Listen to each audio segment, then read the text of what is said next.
one and all, and welcome back to the reserve list. Say hello, reserve list. Hello, reservist. Hello. Amazing. Guys, last we left off, after the battle with Rhaegar Gresh, you looted the corpse, which is good. You guys found amulets, with a little almost glass-like shard around the necks of the monks and around Rhaegar's neck as well. You guys got his black gauntlet, his black book, and his staff. None of which you have as of yet identified, mostly because, Ralph, you were not with us to do that. We've been hanging on to stuff for like a few sessions. We're like, one day we'll ask. Now it's going to be full party. Full McHugh. You're going to get all the deets. These guys mourned... Ursan mourned for the loss of Bodger's life. Very sad indeed. And then you guys made your way up from this area into the Summerview Hotel in the Diplomat's Quarter. Went into room number 14 as you guys were figuring out where you were and what was exactly going on. Grabbed a bar of soap. You never know. I also have the china that is not family china, but probably hotel china. Hotel china, 100% hotel china. You guys met Samatir Fazim and Azamar, who runs the hotel. Very elderly man who uses teleportation magic to get around. And he had some interactions with him. Tombar passed himself off as a lord. Samatir saw through that, but it got some money out of you before offering to help you with your mission. Even as you were talking to him, however, this gray fog, the magic of the cauldron, which you have all borne witness to before in the warehouse fight, extended through the space and across the city. In order to escape that, he went and he grabbed, he first introduced you to Jane Krutuknath, the Dragonborn person who ran the Dreamers Lounge, and who warned you about Brandon. Then Mists, with some quick thinking, I believe it was Gwen who used a rope trick. And everybody got up into a little pocket of space and away from the ghosts. And Jane brought you all into the Dreaming, which is the much more pleasant, although equally strange and chaotic realm to the Nightmares, sort of the inverse of that. A world of imagination where Ursan was... paired and introduced with a spirit giant snake who would help him with the battles to come. You guys have 10 hours in here, 2 for whatever you want, 8 for a long rest to get all of your hit points back, which will translate to 1 hour outside. And then, so you've got this amount of time to figure out what you're going to do next. And I pass it back to you with one extra little detail. Last time you guys had just arrived in the space, you were, paying attention, you seeing all of these very vivid, very pastel colors. This office sort of space that you're in sort of extends for ages and ages, and high vaulted ceilings. The windows are stained glass and as spiritual, like animals and like mythic beasts sort of like phase in and out of reality and through the walls. You guys look down and you see that there is a silver thread coming from each of your stomachs down on to the ground, where a see-through, shimmering, sleeping version of your own body exists. Weird. Yes, Wait, indeed. So you remember you went to sleep. You remember you went to sleep in the rope trick. you can see that's where your body is asleep, and then you seem to have like risen out of that body and into this dream world, connected by this silver thread. Interesting. Indeed. Seems to be the same kind of thing as what you, Tombar, saw with Sally in the nightmare at that inn. Yeah. Yep. You just explain what that rope trick was. Basically, I throw a piece of rope up into the air, and a little extra dimensional pocket is created that can fit a certain number of people, lasts for... I think we just made it work because Isabyn was small and Ursan was large. We just made it happen. We equaled the right number of people, whatever that was. Between you, yeah. Yes. So it's like a little box that we can see out of as if through like a window on the bottom, but people can't see in, and spells can't cross through the entrance. Although I don't know how it would work if we like poked our head out, cast a spell, and jumped back in. I don't know. It's the second level spell, so I don't know how much is allowed. But yeah, we're in this little room, but not anymore because we're in the dreaming. Indeed. Trippy. Lydiana, of course, is not with the rest of you. If you recall, Lydiana, at the end of the fight with Haregar, you, as well as the cauldron, were teleported away, and we will come to you momentarily. But first, we're going to stick with these guys and see what they're going to do before they go into their long rest. It's completely up to you. Downtime, interacting with this space. Ralph, this will be your first time, like, properly as a player interacting with potentially with Jane. If that's an NPC you'd be interested in interacting with. Or anything else you guys can think of. Yeah. Who is the Dragonborn? She is the proprietor of the Dreamers Lounge. She's kind of like the inverse of Brandon Lagazi, but far less powerful. She interacts with the dreaming realm. And was trying to like forewarn you of this person who terrifies her and is like this Brandon is what you know him to be, but she her whole deal was trying to help you guys protect yourselves from him, basically. Oh, and the one thing that Tombar knows about this person, which nobody else does, is she seems to be racist against humans. Oh yeah. Also, not looking at Nurgle particularly fondly. Also, Ralph, we recognize her silhouette as the person who gave us, I don't know if this was mentioned, my internet was cutting out, but the person who gave us the dreams that showed us Brandon being brought back. Oh, okay.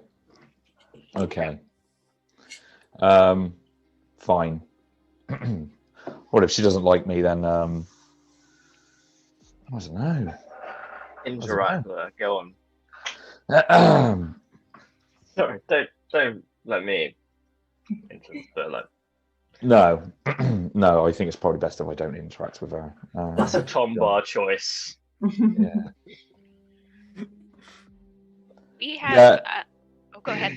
No. Go on. Crack on. It's fine. Not to ask you to be an identify machine, but we have a number of things that need identifying.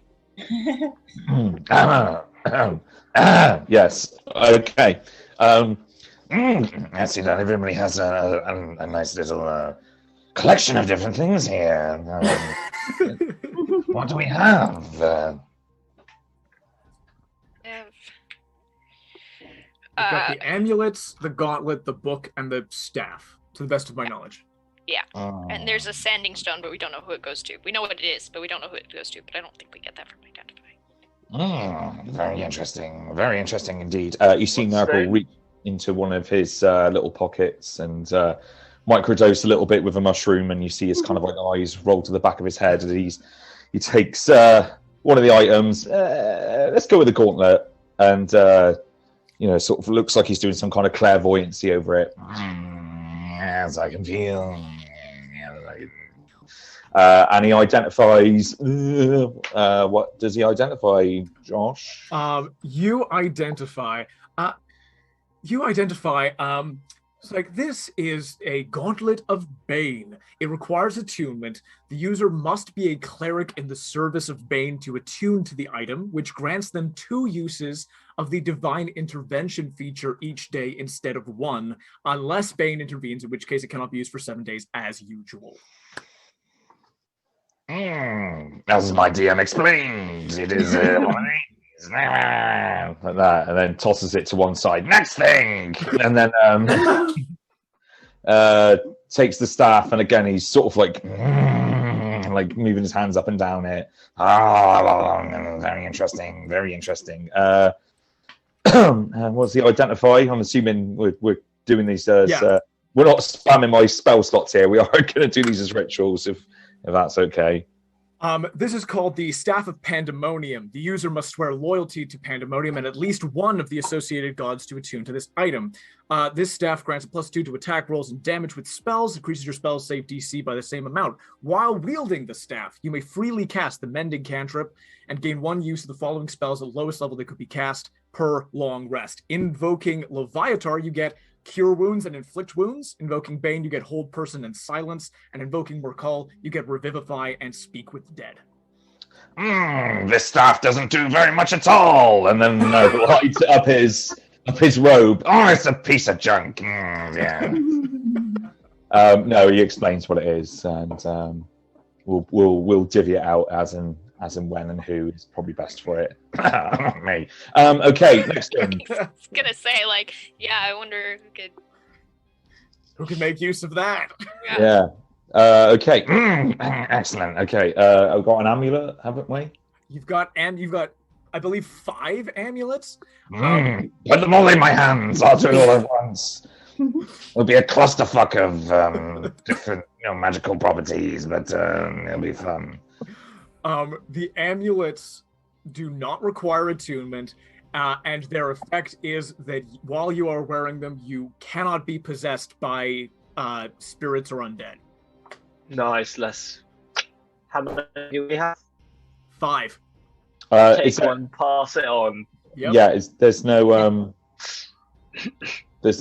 sort of like time life on these kind of things. It's just forever and ever. Amen. Okay. Amen. Take one of these amulets. They're gonna, protect you from undead and stuff like that, which is very handy. And then sort of, flicks them all around. Staff. Ursan. All right, staff, amulets, gauntlets. Was there one more thing? Book. Yes, the book. Give me the book. The user must be a cleric in the service of Bane to attune to this item. While the user is attuned, they know all cleric spells of 3rd level or lower, excluding cantrips. Oh, that's very handy. That's very handy.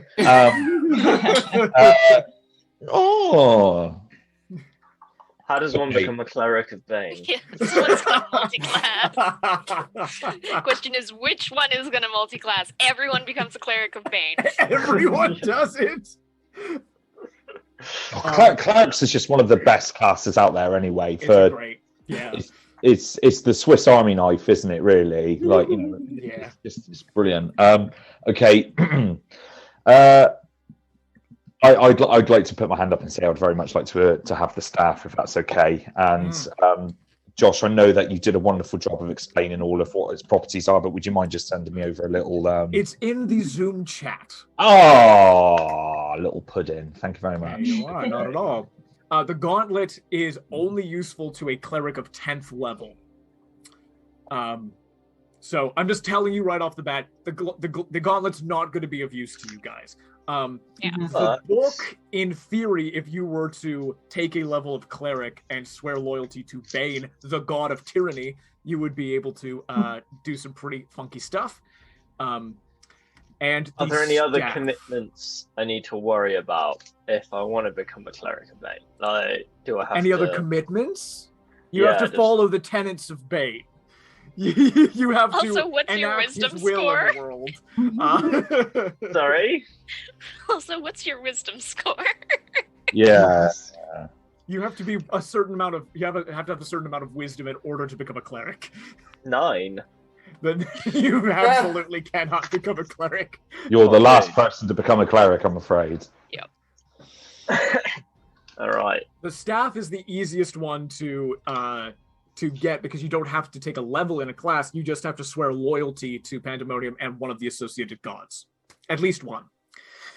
What's Pandemonium? Is that like That's the realm in which Bane, Leviatar, and Merkul, the gods of tyranny, pain, and death, live.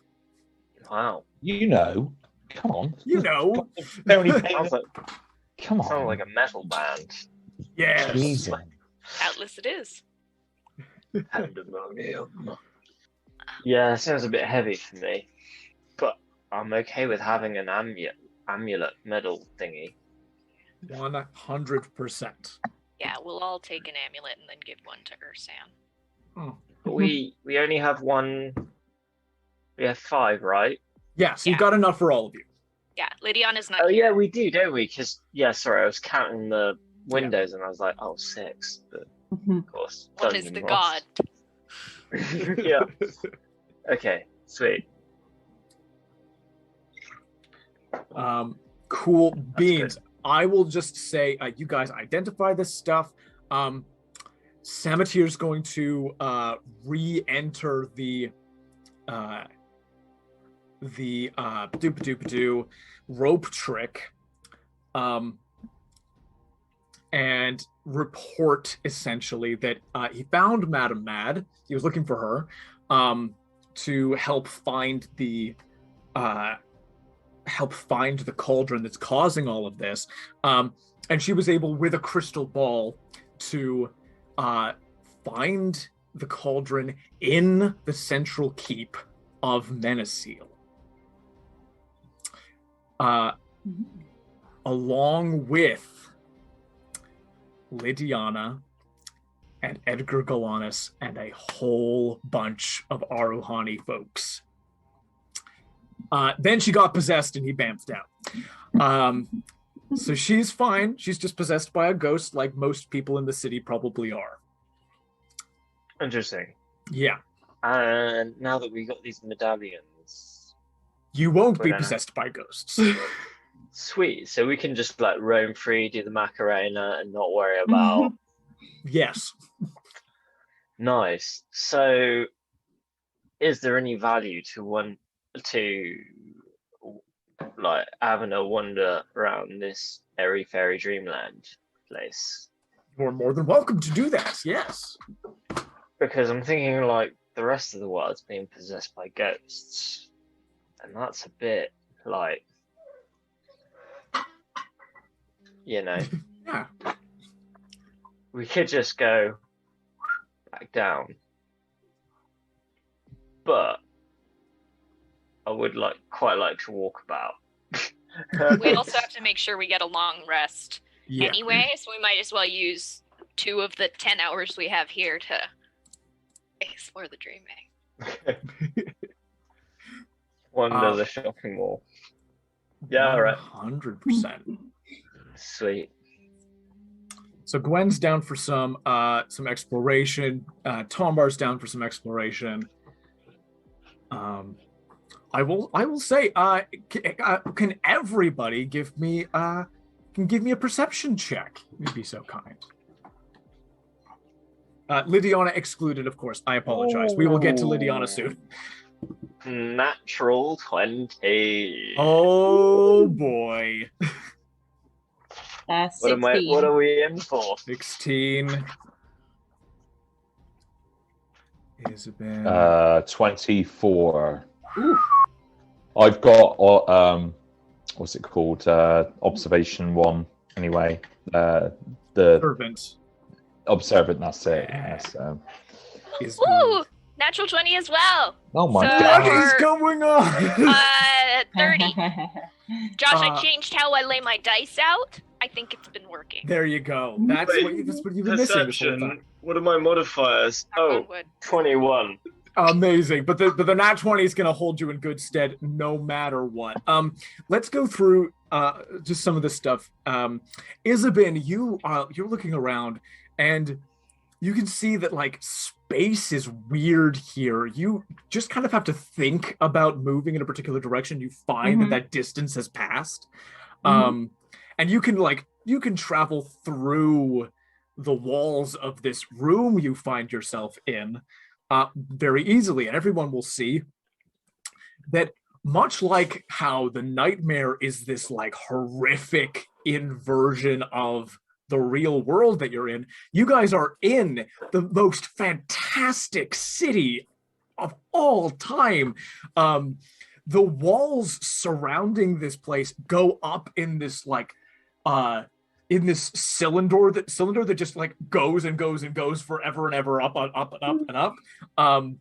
And you can see this like the central keep is this like it's weird. It kind of shifts and things are like different perspectives, but it seems to like, you know, grow gargoyles and shift and become black with spikes and then shift into like spiring turrets with light beaming out of it.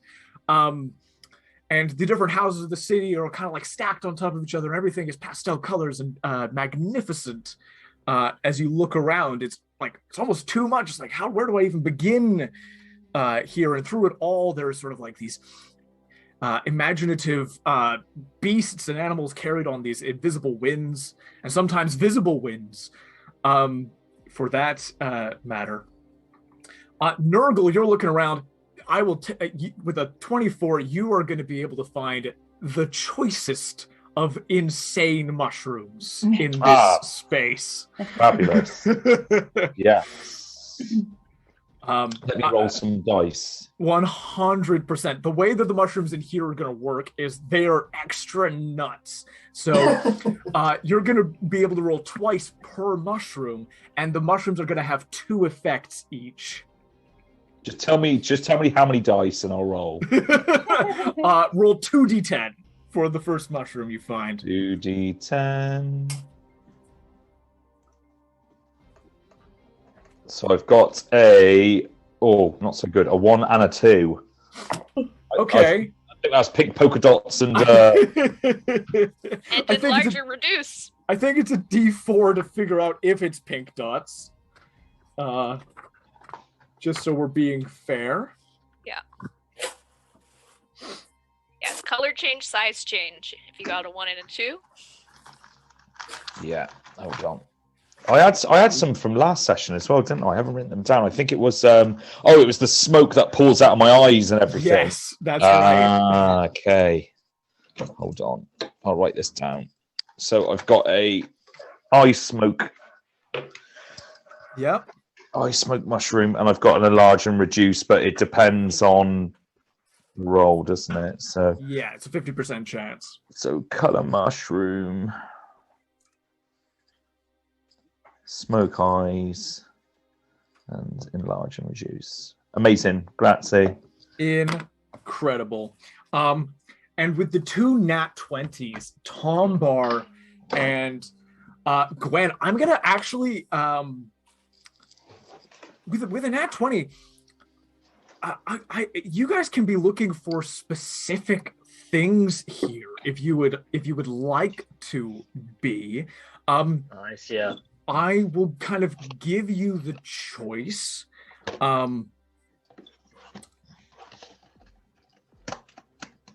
You can look into a couple different aspects of this place. You can either look into the imaginative aspect of this place, and each of you will get this choice, or you can look into sort of the metaphysical distance.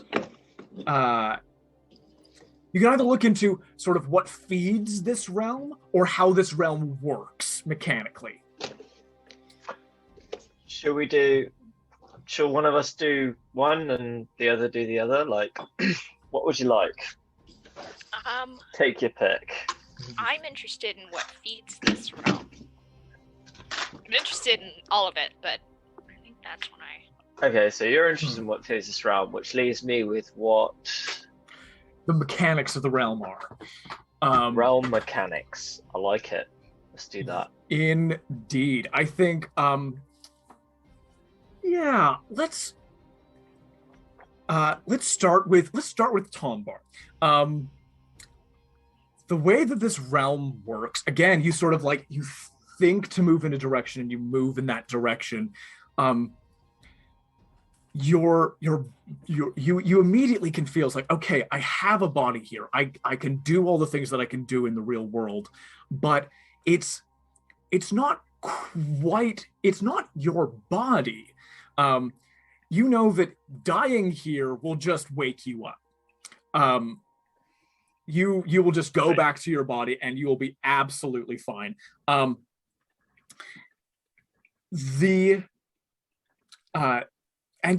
you feel this space, and you're very much in this city, and you're in the imaginative place of this city. It would be the easiest thing in the world, because distance is of very little consequence here, to find yourself anywhere in the world in the dreaming here. So you could go anywhere. The silver thread would always connect you back to your body. So anywhere within this dreaming world. But the dreaming world is overlaid on the real one. So you can go anywhere in the world here. Interesting. Can I go to the keep? Yes, you can. Because what is the dream world representation of what is currently going on in the keep right now? That's a very good question. We're gonna let you find out. Gwen, you're looking at how this world interacts, or like how this world is fed, how this world interacts with the material world. This place is like the nightmare. It is fueled by the unconscious imaginations of people, filtered through the magic of this world and made manifest in this space. This world is changed by people's perceptions and imaginations and desires. Every child who imagines a dragon will manifest something in this place. The reason that the walls look the way they do is because people perceive the walls this way. Which means that different people's perceptions change this space necessarily. And it means that there is a great amount of insight that you can get from this space into how people think. And you think, with a nat 20 going around, you think that the area directly around a person, especially a sleeping person, but any person, will more greatly affect this realm than it. So the wider it goes, the more broad it is, the more close to a person you get, the more it is directly affected by that person. Well, that's trippy. Can I sneak a peek at how the world looks around everyone who's here with me, around their sleeping bodies? Yes. I will say on a nat 20, that you are conscious here. There is a certain amount of will that you can exert here. But the fact that you're sort of conscious in this space means the unconscious has already been taken out of the people directly here. So getting insight into the unconscious of anybody who is consciously in the dreaming is not going to happen. But there's a certain amount of control that can be exerted, which is something you saw a very like a shadow of with Jane being able to just exert a little bit of control over her surroundings in the nightmare when she came to talk to you guys. Gotcha. Which means you can make shit happen here. I gotta think on that. You guys do your thing. Gwen's having a thought, a think. Gotcha. Thank you. Let's go to the keep. Oh wait, sorry, everyone else is Are there any other places of interest to us in the real world that we would get some insightful representation of in this fairy dream world? Second thought, little bit more weird and philosophical, but what would happen if one of us was to be in the fairy world, this dream place, one of us was in the normal world and the other of us was in the underworld, and then we found some way to communicate between all three and then navigate? What would that tell us? What information would that give us? Like, we were full-blown Inception. I No idea. I will say, Just thought I'd put it out there. I don't know. You'd have to try that to see what that would achieve. Okay, cool. Never mind. I just thought I'd ask that. That's very cool. That's a very cool thought for sure. I'm like, anyway, yeah. Good question. First question's more important. What other places of interest are there to us? Mm-hmm. Just saying, because you don't have to follow me. I know where I'm going. Mm-hmm. I have forgotten pretty much everything. So I will go where I'll follow whoever I think has got the best idea, basically. So you can rely on me to not pay attention. I think we probably all have our own places that we'd want to, but I think the most pressing one right now would be the keep. Sweet, let's roll. I'm a little bit worried though if my mom taught my dad some things about planes and stuff, and so I'm worried he might be able to, I don't know the extent of his powers, but what if he can see us if we go there? It's alright, I just have this mysterious sword and no idea what it does, but can we try pumping some magic in that sword? That's the thing I've been wanting to do for for however many sessions it's been now. So, absolutely, you can pump magic in the sword. Sorry, Julien, what was that? Let's see if this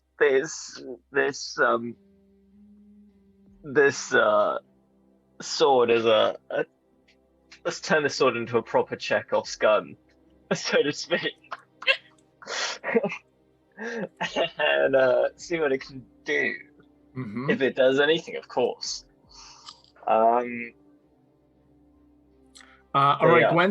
Gwen has had the idea to put a spell slot into it to see if that does anything. Sweet. First, can we ask if either Samatier or Jane know what the hell the symbols are? Yes, 100% you can ask that. I'm gonna roll for Jane. While he's rolling, everyone take 2 good berries from last session. What are these? They heal like a hit point per berry. They can nourish you for a day. I gave them to people last session. They last 24 hours. So basically, because I'm the only one with healing, if someone goes down and I can't get to them, feed them that so they at least come up to 1 hit point if you're not able to stabilize them. Cool. Basically, just keep them from making death saves. So everyone has 2. Nice. Yeah. Just before I forget. Jane doesn't know what the symbols are. Samatier will say, I do not know what the symbols mean, but I have seen their ilk before. There are several very rare reclaimed artifacts from the eastern coast of Aruhan sailors bring them back, and there's something of an oddity, which are kept in sort of Arahani noble households. They don't have any particular use that I know of, but I've seen these writing before on pieces of wood, on spears, on some a sword like this. Very rare indeed, but not. So they're common in Arahan. They're not common anywhere, and nobody I know knows what the lettering means. Ooh. Could it have something to do with Nausicaa? I believe, the edges of Nausicaa are shipwrecks, just constant shipwrecks. But from what I've heard some sailors say, there were some ships there, unlike other ships that they had seen, with sort of elven skeletons, I believe, on them, but no survivors. No idea. Elven skeletons. And you remember looking at this sword, Tombar, and seeing it's almost an elven design, but there are things about it which are clearly like not elven. So it's like, is this another subspecies of elf? Is this a different race altogether? Like, it's not clear what these symbols are, where they come from. But I got it from an elf, right? I mean, yeah, Raynar smuggled it for you. Pointy Black Sail smuggled it for you. Yeah. Mm. And I cast I'll cast a spell into it. I'll cast Cure Wounds on it. Yeah, you pump a spell slot into it. Roll me Arcana check. Let's see how that. Oh, not bad. 23. 23. You see the magic sort of the magic does not activate the sword in any way. There is no innate magic in the sword, but you pump a spell slot in, and your magic sort of extends and coats over it, and then just sort of falls off of it. It's like it's weird. It's just weird. It doesn't fizzle, and it doesn't activate anything either. It's just a strange interaction. Has anyone seen anything like this before? Your NPC allies have not seen anything like this before. Have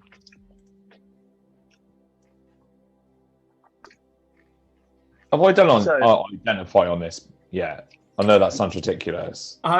You did do an identify. It is a silver alloy. It does not have any magical effects or properties. It's just a silver alloy sword, but it seems to interact interestingly with magic. So it is not magical, but it interacts with magic in a weird way. Look, it's magic resistant. Not quite. Is it sentient? It's not sentient. It's not Is sentient. it possessed by anything? Not possessed by anything. No. It's clearly made by some race that has come and gone. Like an ancient technology. Because you mentioned shipwrecks. What is this world that you mentioned earlier? This place? If you look at the Aruhan map, there's a continent off the east coast called Nausicaa. It's known to be like incredibly dangerous. It is also the place where Joamin, Isabyn's presumed biological father, was headed when he was last seen. Wait, can we visit that place here? No. You Can see Daddy. you absolutely can do that. Yeah. We can. Shit, that's cool. Distance is of no import here. You can go to Nausicaa. Okay, right. So back to Red Keep. We're gonna cut away from you guys before you do that, and we're gonna go over to Lydiana. I thought we were gonna get to Lydiana instantly, and that didn't happen. It's fine.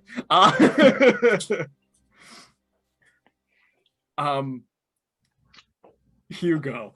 The battle with Haregar happens. All of that crazy magic gets thrown around. Haregar gets acided, and in his dying moments, he teleports you and the cauldron. If you would be so kind as to turn to the map. Which, for some reason, I cannot. There we go. One sec. You find yourself appearing here by this blue circle. Did you make that? I did not make this note. All credit for this goes to Morvold Press, whose Patreon kindly provided this and the Gurish estate, I believe. I could be wrong about that. I think they did. It's the same kind of designs. I know I got multiple maps from them. They're great. And so you appear where this blue circle is. Yeah. And you see this area of the central keep where you are at. All around you, you see one cleric of Bane with a black gauntlet. You see several sort of soldiers, these kind of people that you've run into multiple times at this point. And you see Edgar Galanis Goresh. He is helmetless, but wears sort of plate mail, and his armor is unadorned with either Goresh or Zero Task Force / Garandian symbols. But he seems to very much be here with these Aruhani folks. And he will address you. He will say,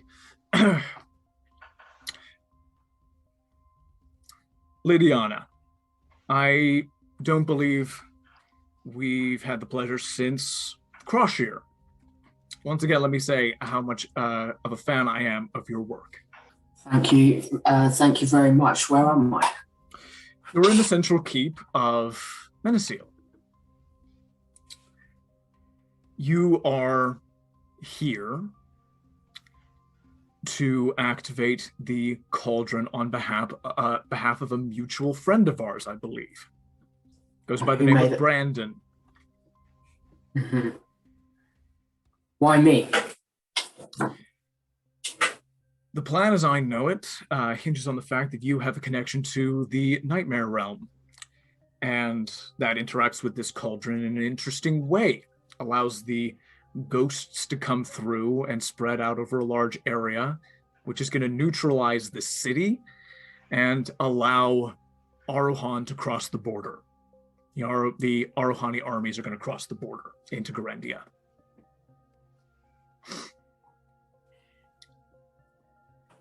Will we be protected? Of course. We are a long way from the front lines, and the ghosts will not come in here.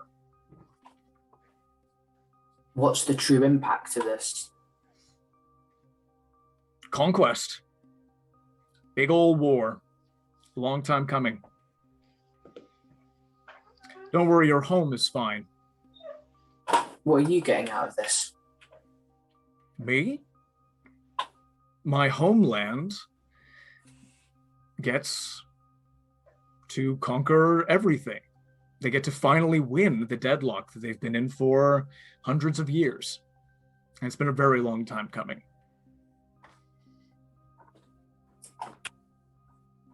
Where is this cauldron? Cauldron's beside you. And what is it you want me to do? We'll bring it over into the next chamber, and you do the same thing you did before at the warehouse. I will have my friend here, points to this cleric of Bane, the Black Gauntlet, activate the cauldron, and it will interact with your magic on its own. You do whatever it is you do, and it spreads out across the city. And then whatever deal Brandon has made with you is complete.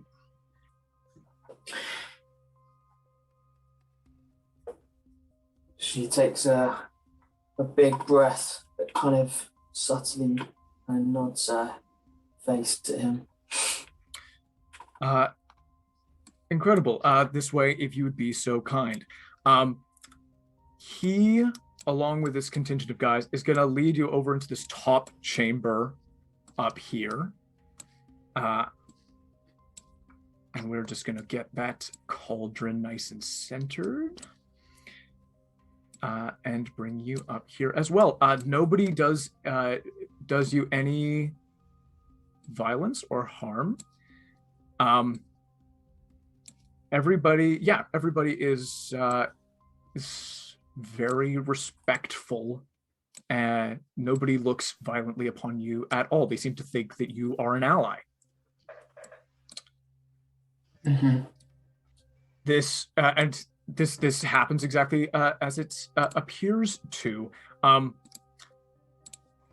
As he said it would. This Black Gauntlet approaches the cauldron. Go ahead and give me a perception check, if you'd be so kind, Lydiana. Mm-hmm. 16.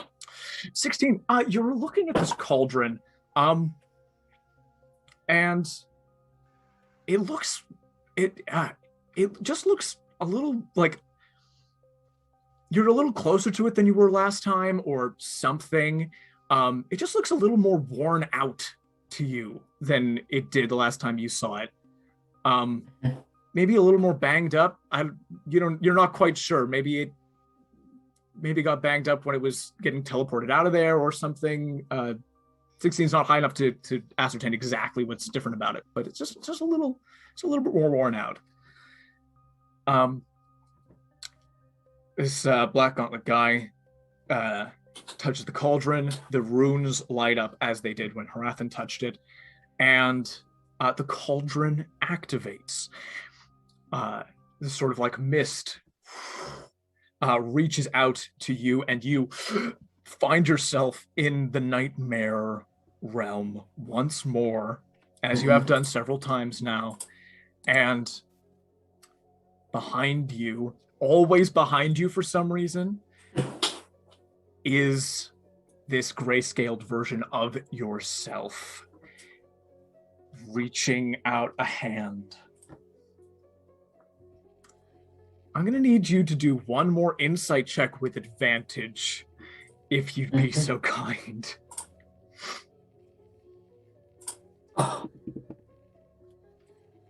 Or again, just in case. No, natural 20. Whoa! That is clutch. That is clutch right now. Because the last few times I've asked for this has been very low. This has been very low indeed. You are here, you're in this space, and this figure reaches out to you. You've seen this before. You know what to expect from this situation.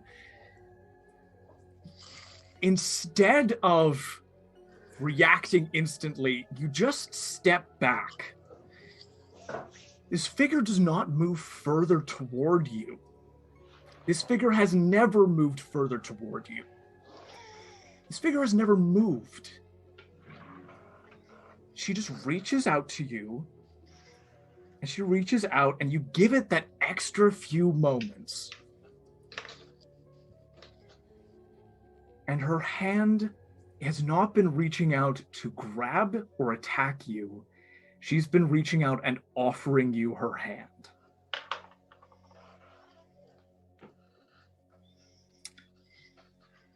She reaches out and offers you her hand. And Sally appears nearby. Lydiana, this is it. This is it. This is the last time, and we're gonna work this out. You're gonna be able to have control of your fear. This is it. My master will be here shortly, and we will deal with the situation. Okay. Her kind of eyes glaze over. They turn kind of black, and she just feels. She just kind of has this buzz and this glow straight through her.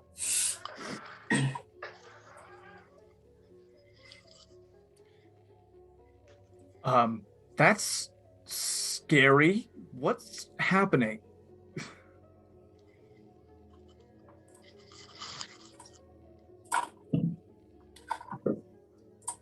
What is happening? You're sort of in between these two figures right now. Sally gets out her big knife and flips it over and seems to be holding it out for you to take the handle. On the other side is this grayscaled version of yourself offering you her hand. That is the situation as is at the moment. And you just, like, your eyes go black and you start vibrating. Sally's looking at you like, I don't, like, Sally doesn't know what's going on with you, but she's offering you this dagger to do the thing you've done the last couple times, which is grab it and stab this other you.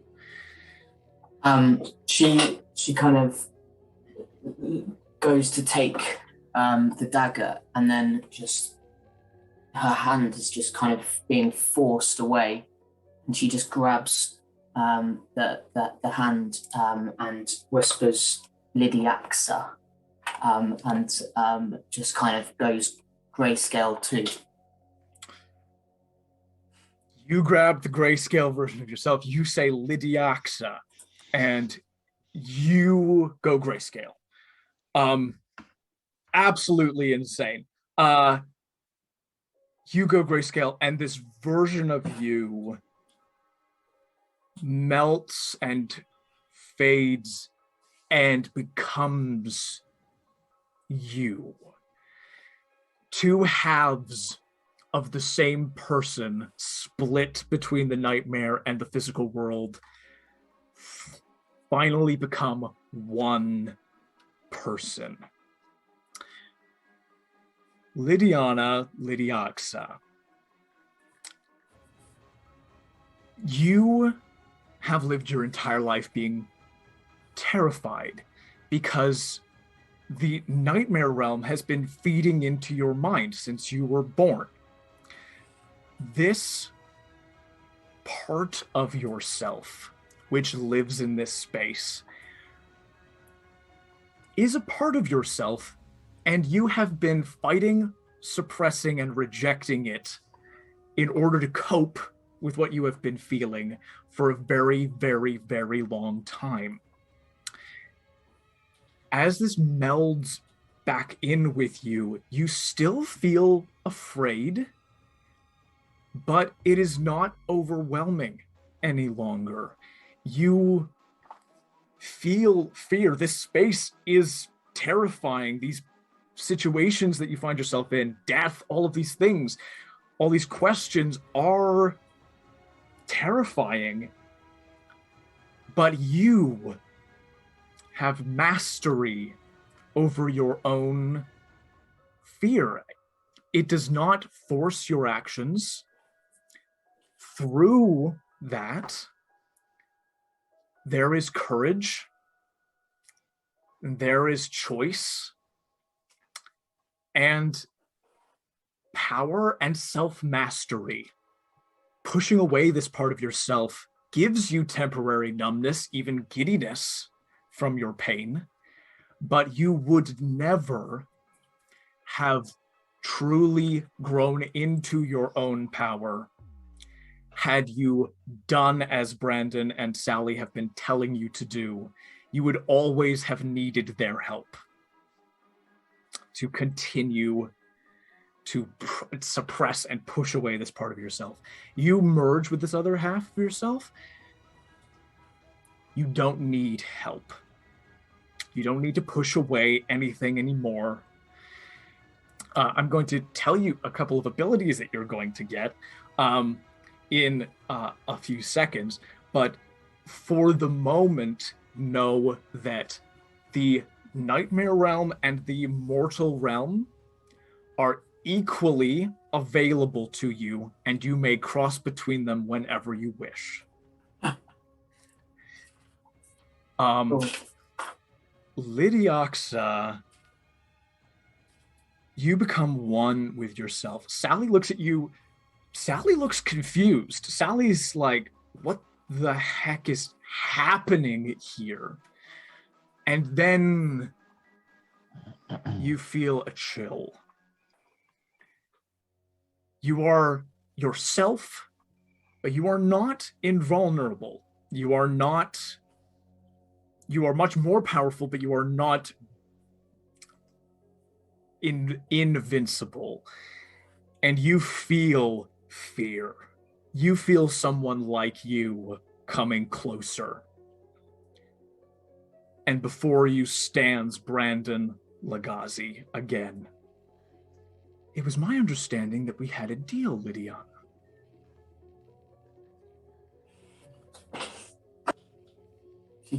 She kind of laughs it off. Fine. You have a certain mastery over your gifts. Fine. It doesn't mean you can't still be my conduit. I'm going to ask you for we're going to call it a charisma saving throw, if you'd be so kind. 14. 14 is not going to do it. You feel the press of this person's will in this space. This person who is like you, who had always a part of himself here and accepted and embraced that part of himself, but who did it a long time ago and has had a lot of time to exert his will over this space. You are at the beginning of your journey to master your power. This man has been mastering it for a very long time. And he pushes you out of this space. And where you exit, you go back into the mortal realm, and a portal opens up, similar to what would have happened had you stabbed yourself. And just before you on the map, that little space opens up, and a massive portal opens in the wall. You are back in this space and exiting the portal. 1, 2, 3. Come, Brandon Lagazi, his thrall Shadison, and Sally in the flesh. And in that nightmare realm, they each had that silver thread going from them back into the distance. These 3 people are here, and you can feel this cauldron working through you. It is not voluntary, but the ghosts expand out. The mist from the cauldron expands out, and the magic starts to spread across the city. That was brilliant, Josh. Thanks, man. That was brilliant. I had no Okay. idea you were going to do the stuff that you did. It was great. It's getting That was so exciting. fun to watch. I was like munching on my strawberries like they were popcorn. It would be. I It would felt be like really. clapping. I was so happy. Like, you're like awesome of you. It's like, yes, Lydiana. Which do you prefer? Well, it's Lydiana now, isn't It's it? Lydiana now. Awesome. Yeah, name change definitely. I it'd be really interesting to inception between all three worlds. Yes, it would. Yeah? Yes, Yeah. it would. Okay, let's jump right on in again. So that portal opens, the mist spreads. Time isn't gonna match up exactly, but nobody cares, I hope. We're gonna do what's fun for the narrative. We cut away from Lydiana in this room full of all of these batty guys. The cauldron is lit up. And let's jump back over to our dreaming friends for a hot sec. You guys were about to traverse to Nausicaa and the keep, respectively. Yeah. Where would you like to go first? Keep. I was going to say, keeps. Does it take different amounts of time to get Nope. to places? Okay. Let's just go to the keep first, though. That was our first place. Aye. Lovely. We stealth through the dreaming. Roll me a stealth check if you would like to stealth. Ooh, that is not good. Oh, Ooh. 11. I got a 16. 16, 14. 14. My stealth is automatically going to be dog shot. Hold on. Oh no, it's not too bad actually because I've got high dex, haven't I?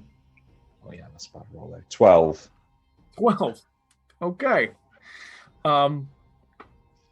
You guys feel space pass you by through the dreaming, and you traverse over this fantastic, strange version of the city. You go through.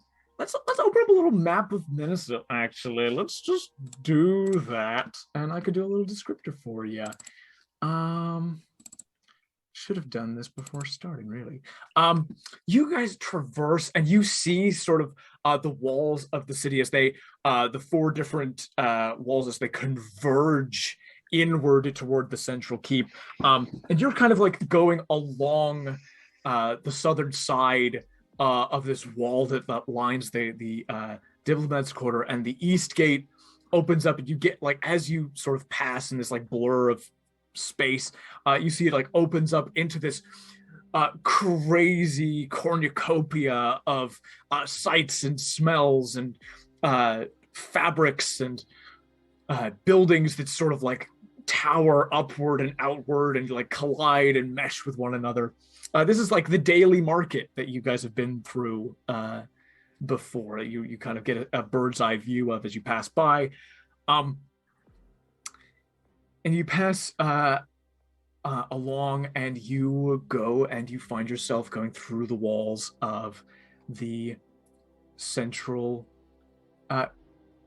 keep. And I'll say that I think that as you sort of like look out over the city, this place sort of does keep its shape, but there is very much a sort of like a almost like a calming of everything that seems to settle over this world as you pass it by. Like almost like things stop changing as much all around you as you make your way through the space, which can be attributed to everybody getting possessed and not feeding their imaginations into this realm anymore. It's still here, still exists, just not changing as much. You make your way into the central keep. Or you would make your way into the central keep. You start to like reach through this wall, and you feel this barrier, and you kind of press, and feel like a burning sensation on your hand, and you see a rune outlined in your hand, which very slowly fades into nothing. And it's difficult to like push your way into this space. Something is preventing you from going in here. Interesting. I bring out my sword. That's very cool. I'm going to need you just to roll a d20 for me if you are going to try to get in with this sword. Oh dear. What? Is there any? Do I have any modifiers? No, just roll the d20 and tell me what you get. 8. You roll an 8. You take your sword and you like press your sword into this barrier, and it gives to a degree. It seems like almost willing to like wrap around. The magic wraps around the sword. The sword like can like almost get further in than you can, but not quite all the way. It doesn't quite pierce the barrier. You remove your sword. Tombar, you've been experimenting with this thing for a while. It feels like it interacts differently with different kinds of magic. It's close. It's close here. There's something just not quite right. It's almost like you're thinking to yourself, there must be some kind of magic that this interacts with in a spectacular way. But it's not this magic. It's not something you've tried before. It's not Gwen's spell slot. It's not whatever this barrier is, but there's something that this sword will interact with. Interesting. Yeah. Are there any doors? The keep Any does entrances? indeed have doors and entrances. I will say that, yeah, like the main entrance you guys like came in when you arrived is like this enormous, like 50-foot tall double door here, bright red iron. And I think in front of the door stands a 50-foot golem, sort of a geometric rectangular figure made of brick and rock, sort of a magical automaton, if you will, sort of exists in this space and stands before the gates.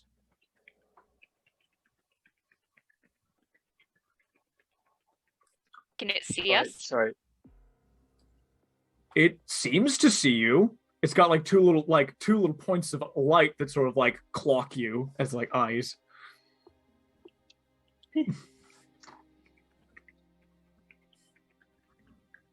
Hello. Oh, it waves. Does it wave back? We're just visitors from out of town. What's this lovely building we've got here? Well, this is a Corinthian military building here. Very important to the defense of the country. Oh, wonderful. Are you involved in defending this place so it can defend the country? Yeah, that's what I'm here for. Oh, well, you're serving your country marvelously. What's your name? Oh, do you think so? Thank you. I am Gate. Gate. Thank Great you people skills, very by the way. much.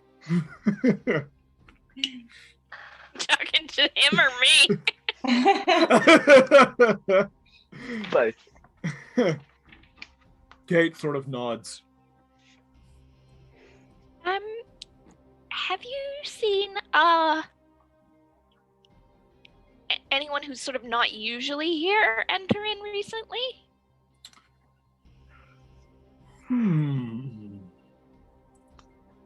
Well, I know that the general, stepped out for the first time in a long time. There was someone who came to the gates here, but I made him leave. Oh, who is that? He was a man from the military. However, he was not allowed through the gates. What lets you through the gate? If the general says you can come through the gates. So she refused to let this person in. Yeah, I just knew he wasn't allowed inside. Was he kind of middle-aged, 40s, 50s, human? He was a human. Right. I'm going to be honest. I kind of understand the lifespan of metal and cities and infrastructure more than flesh people. Like salt and pepper hair? Did he have? Yes. Okay. Salt and pepper. Salt and And he pepper hair. Tried to come in through here? Through the dreaming? He or tried elsewhere? to come in through the dreaming. I think we might know him. But he's not allowed inside. No, that's and good. you're not allowed inside either. Why? We're here with the general's niece. She's my aunt. Hang on, you're supposed to go see side door. Side door. Yeah. Yeah. The general's niece. That's the side door's jurisdiction. Is that far away? You are there instantly. And there's a much smaller golem, sort of a blue gate, blue golem, who'll sort of go, well, hi there. You guys want to go to your rooms? Yes, please. Well, Yes, here please. you go. And he just turns around and pushes open these like 25-foot doors, and allows you into the keep. Thank you, side door. Oh, you're very welcome. I hope you have a pleasant night's stay. What a guy. We hope so too.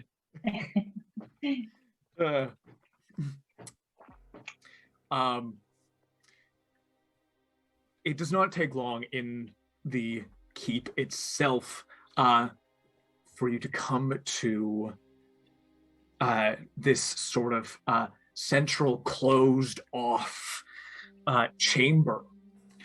And the unconscious of this space is kind of unsettling. The walls here are sort of dripping and like mucky and starting to like slide down themselves. It looks like it would be the easiest thing in the world to just like push through. It'd be disgusting, but you could push through these walls.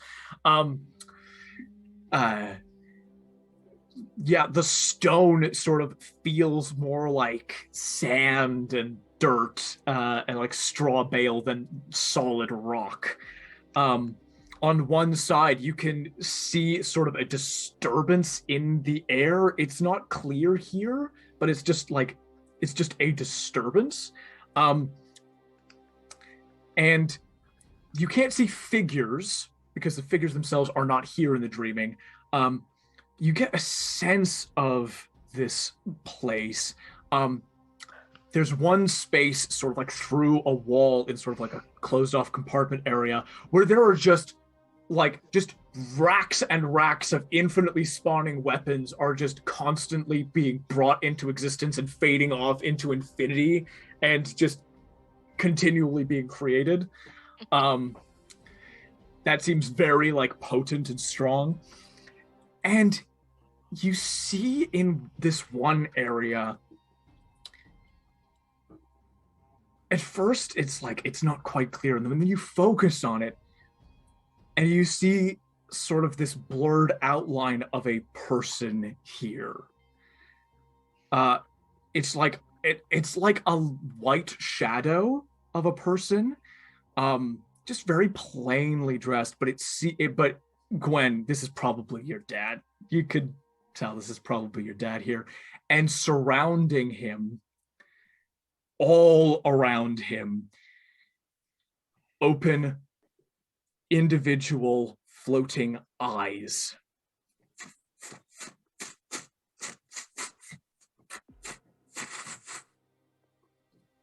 Are they looking at him? Are they looking at the... They're looking at him. Interesting. Do they seem to be aware of anything else, or are they just sort of focused on him? They're mostly looking at him, and then they will and take in other aspects of their surroundings, and then go back to him. And how many are there?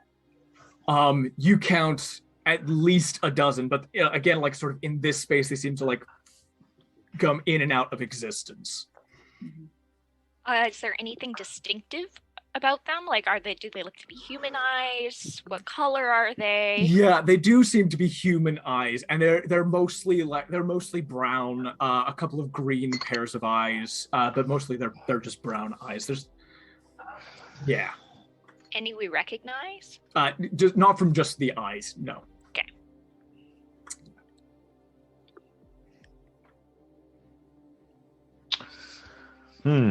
And does he seem to be able to command them at all, or anything like that?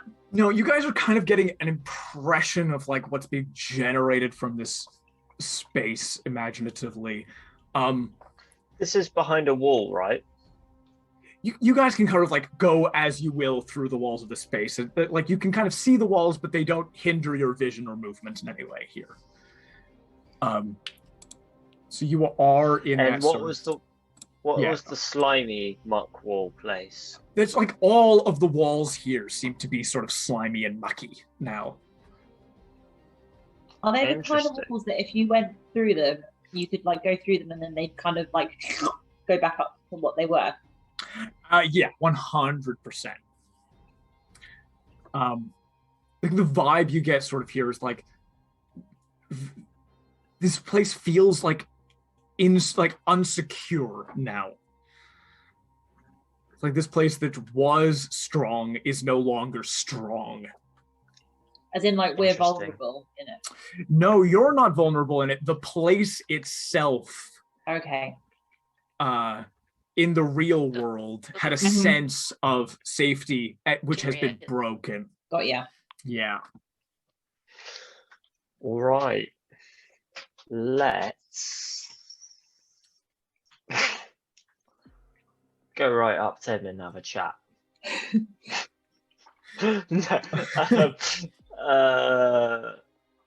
Yeah, what should we do?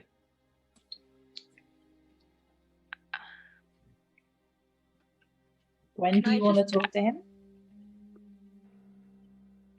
Talk to him?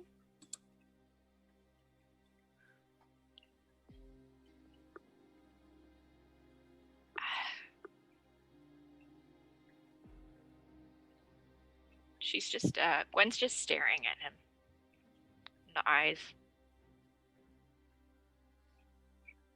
She's not really able to come up with anything to say right now.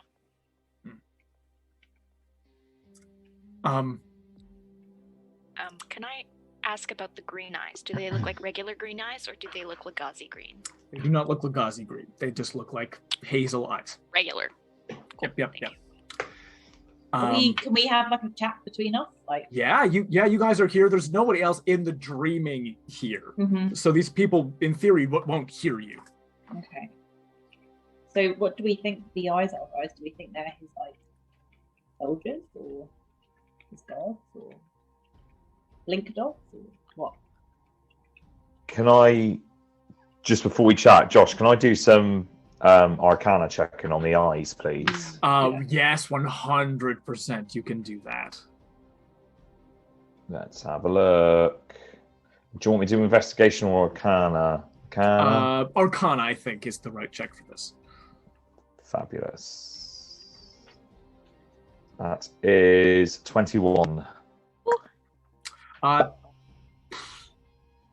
Dude, those are scry sensors.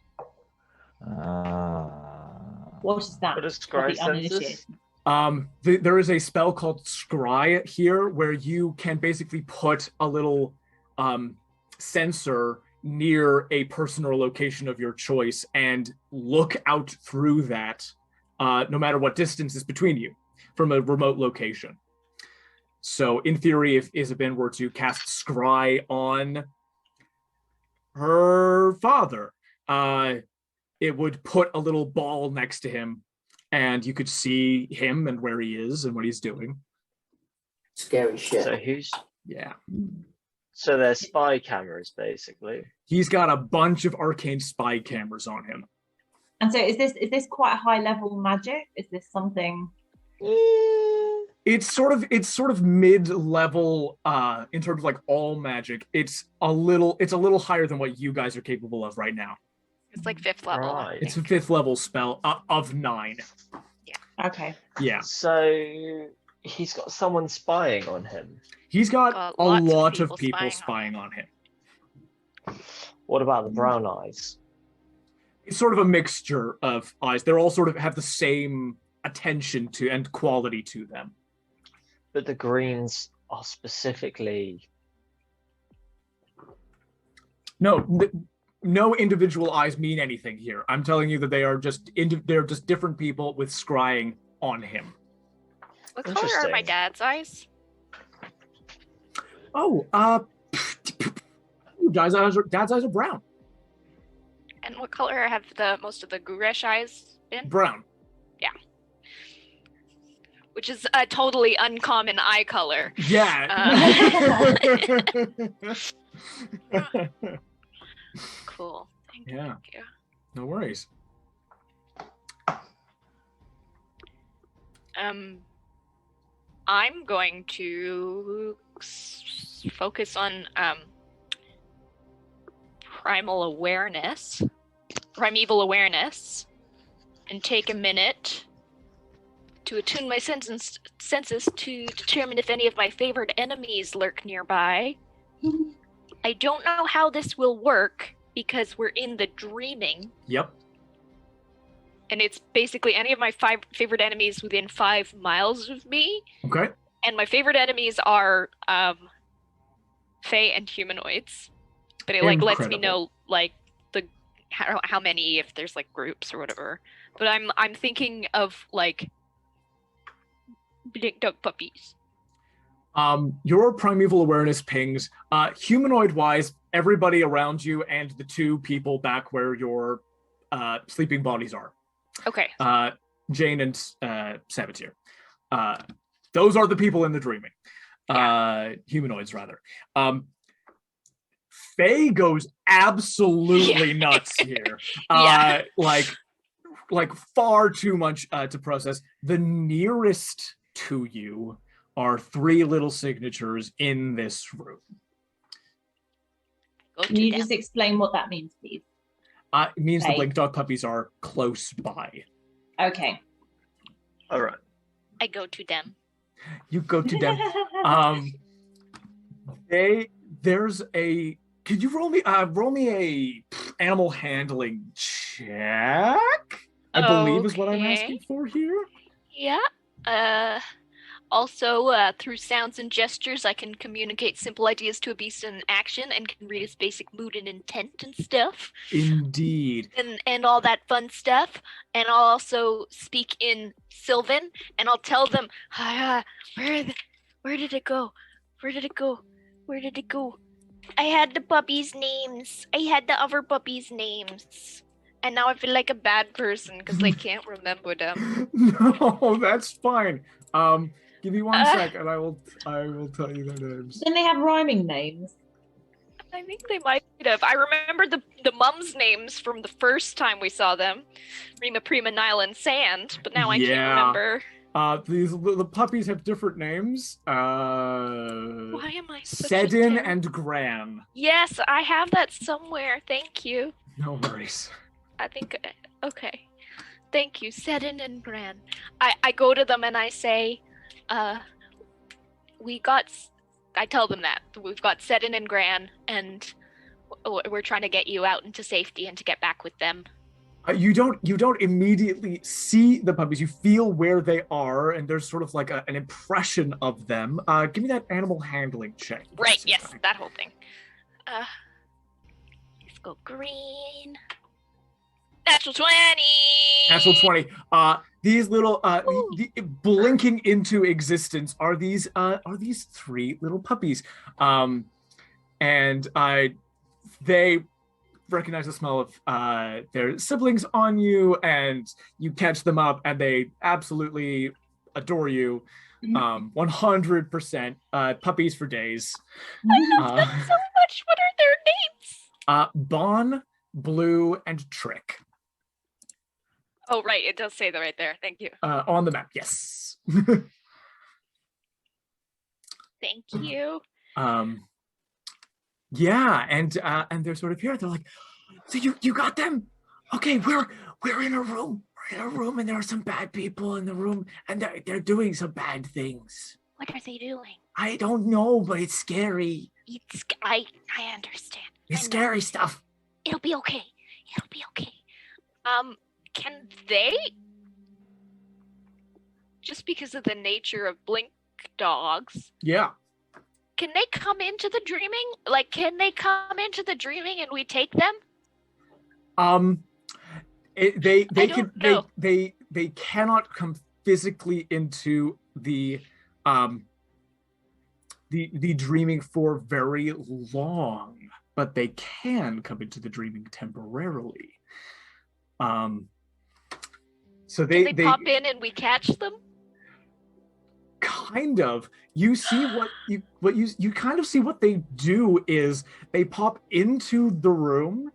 They can move up to 40 feet in here and then pop back into the real world. But they stay for a matter of seconds at a time here. When they're just dreaming, they have the little silver threads attached to them, and they can stay here and dream and be with you, but they can't move their physical bodies in that state. When they jump in, can we catch them where we are and keep them here? No, you cannot. Darn. Yeah. That's kind of how they teleport, is they kind of go... I give them cuddles when they are here. Oh, they dream. They're asleep on a little bed in that room that they're locked in, and they're just here dreaming. And I give them cuddles for longer than 6 seconds at a time. Then yes, they will lick your face and cuddle in. I love them so much. Yeah, are you gonna come get us too? Yes, absolutely. Okay. Absolutely. Also, if that man, you know, the one who I think he sometimes smells like friendlies, but he isn't? Yeah, he needed our help to get inside. Okay, if he comes, you give him bites. Give him bites? Unless he's helping you. Okay, he wasn't helping before, so we can give him bites. Yeah, give him bites. Okay. Give him bites. Lots of bites. They'll nips. Unless you don't want to, but I don't like him. If you don't like him, then we don't like him. Cool. I like you guys. We like you. Okay. Make sure you bite them in between the legs. Does that hurt more? Absolutely. Okay. Don't put your mouths there. Huh? He has a good point, but no. Looks confused back between the two of you. I don't.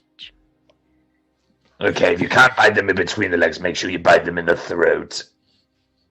Okay. Yeah, that's very good. We will do that. You guys can feel that your 2 hours are drawing near to a close. You have about 10 minutes left in the dreaming if you want to make another pit stop. I need to find a use for my sword.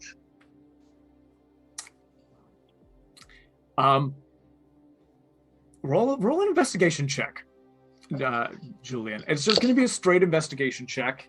I'm getting close, aren't I? You're getting close. You're starting to interact with things with the sword. Right. Ooh, 90. Invest plus. Oh. 120. Okay, an unnatural 20 with your sword. You got the sword in your hand. And you're swinging it around, you're looking at it, you're thinking like, what are the different magical things that I can interact with here? And you've tried the magic barrier, and magic barrier wasn't quite it. And you've tried putting magic into it, and it kind of rolled off of it. And it's like you're looking around, it's like, I need something to cut. I need something for the sword to cut. What can I find? You've got this silver sword in your hand, and you're looking around, and it's mud walls, and it's eyes, and it's a white shadow person, and it's blink dog puppies, and it's you guys with your silver threads connected back to your sleeping bodies. Do I cut the silver thread? Do you do that? What happens? I mean, Okay. I'm going to have no way back to my own sleeping body, right? So I need to know what you are doing as you start to get your suspicion of what this sword might do. Do I cut my silver thread? What happens? Yes, of course you do. Do it. DD's born if you don't take your gambles. Cut it. You cut your own silver thread. The sword slices straight through it. And that silver thread evaporates into nothing. You're standing, you're in the dreaming, and you've just cut your thread. Oh, we've lost Miranda. You've cut your silver thread. The silver thread that links you to your body is gone. You're still here. Terrible idea. You're still here. You look around. You can still do things here. You still feel like a thing is here. Anybody who wants to can roll me an Arcana check on Tombar in this moment. Oh, allow me, as I'm the crusty one. Let me have a look. No, Alberta, you didn't do it. Yeah, that's 24. 24 for Nurgle. I think it's 25. I had to take a picture. Okay. How about you, Tombar? What did you get for an Arcana check? Oh, I'm going to roll Arcana as well. Okay, cool. Yeah, you can roll with advantage because it's you. What's my advantage? Roll the d20 twice and take the higher roll. Okay, so I got 14, and 14 is the high roll. 14, probably plus 1 for Arcana. How much do you add to Arcana? 0. So, okay. Tombar, you don't get any additional information. Nurgle's looking at... Ooh. One sec. Oh, that might have just been me sending the picture of the third natural 20 I've rolled Yeah. tonight. Yeah. They're all coming in tonight. Beauty. Absolute beauty. Nurgle, you're looking at Tombar and you're like, yeah, this guy's got no way back to his body. oh shit. Gwen, you're looking at him and you're like, this person has just severed his consciousness from his body. if he dies here, his mind and soul are gone. And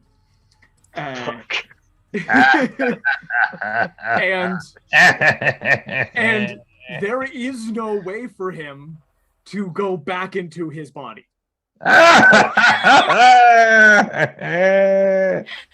We joke about how Julien keeps taking himself out of the fights. But, wow, third time's the charm, eh? Whitey Black Sails gave this to you as a weapon to use against Brandon Lagazi, and you just used it on yourself. What have I missed? Miranda's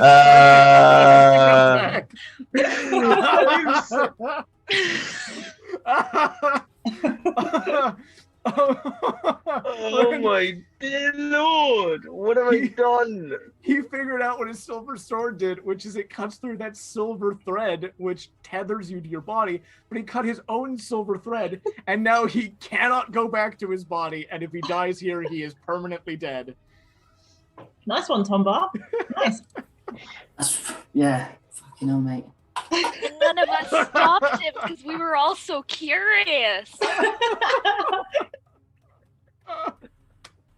Oh my God. days. So we have to protect him at all costs while we're in the dreaming then. I've wandered off by this point. Nurgle's gone. Gonna protect who? I mean, I guess Tombar, for the very first time in his life, face palms. that's saying something. Lydiana's just putting an F in the chat. Like Tombar genuinely feels uncertain of himself, his life decisions. Fuck. No, there's a way back. I refuse. Depends how nice your DM is. Yeah. There's a way back. No, don't Out make of this easy character, for I me. know some people who have wished.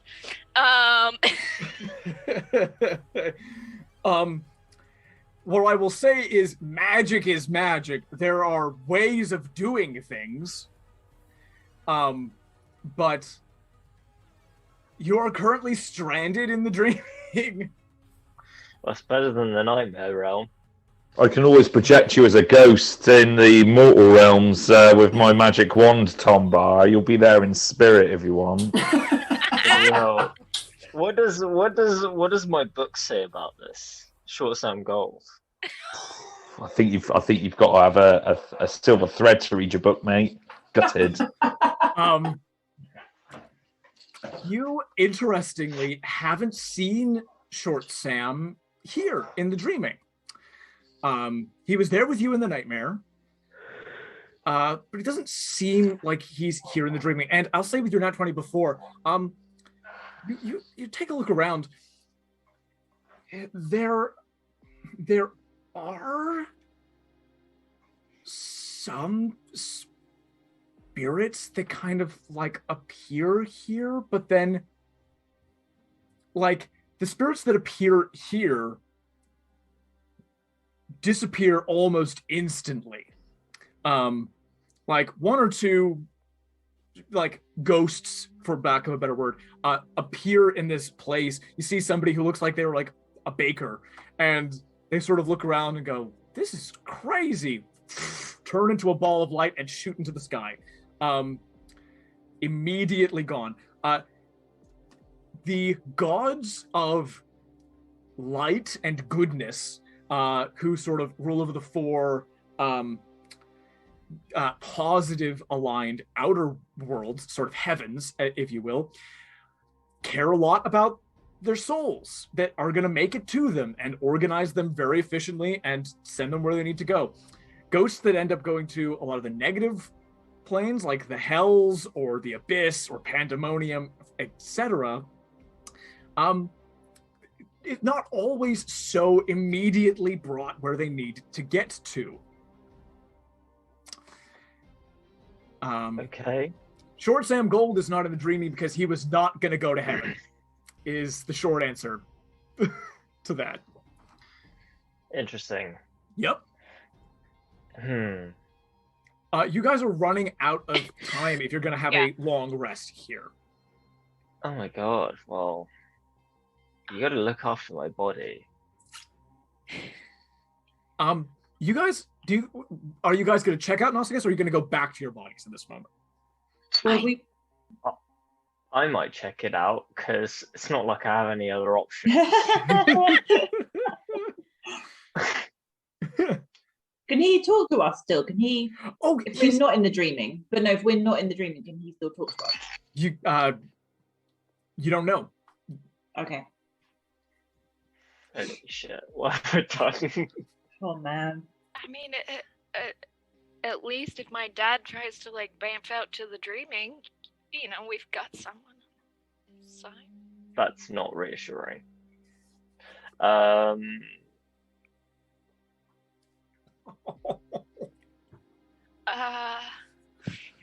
it cuts through silver. Yeah, it cuts through these threads that tether consciousnesses to their bodies. This could literally only happen to that to with Brendan Legazi, wasn't I? So I was supposed to chop Brendan Legazi. But you can hang out here, and if you see him, you can do that. That's what I was supposed to do. I was supposed to chop Brendan Legazi's thread, and I did it to myself. Well done. You're a pioneer. I can think of a different word that begins with P. I'll say. I bet you're the first person to do this. You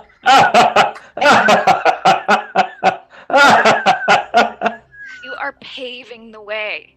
I'm paving. Fun fact that nobody would ever know in this group. Just fun fact for you, the players. I just rolled. Tombar is the second person to do this in all of the history of the world. So where's the other person? Probably long dead. Oh shit! I wonder why. So I can't meet them in this realm. What Holy if you shit! What think if I really did that to hard myself about in meeting? the nightmare realm? No, you guys don't know that. That was just a fun little thing that I rolled for shits and gigs. Is this in another game that you've? No, I literally just went, I wonder how many people have done this before, and I rolled. Oh right, okay, cool. And it was like one other person's done this before. Okay. I wonder why people would need that when going to Nausicaa.